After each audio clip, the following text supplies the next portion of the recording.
I'm standing right now on top of our barn. Now, it doesn't quite look like a regular barn, but if you're here just a few weeks ago, you'd understand better what I'm saying now. Just a few weeks ago, just a regular barn storing equipment, etc., etc.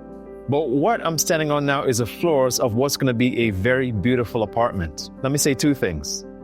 It's not what it's going to fully be yet, but at the same time, it's not what it was. Now, in our lives, we have struggles and we have battles in our lives.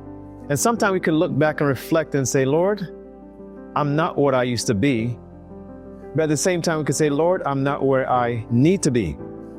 That reminds me of a text in the book of 1 John chapter 3 and verse 2. And it says, it does not yet appear what we shall be, but we know that when he shall appear, we shall see him as he is, and we shall be like him. My friends, this barn has been restored. This barn is in the process of being fully engaged into something that's going to be a blessing to many other people. It's going to be where missionaries are living. That's going to shape generations to come. Missionaries are living. That's going to actually make a difference in people's lives. And I wonder if God wants to do that with you.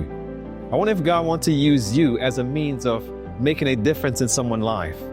I wonder if God wants to use you as a means of shaping future generations.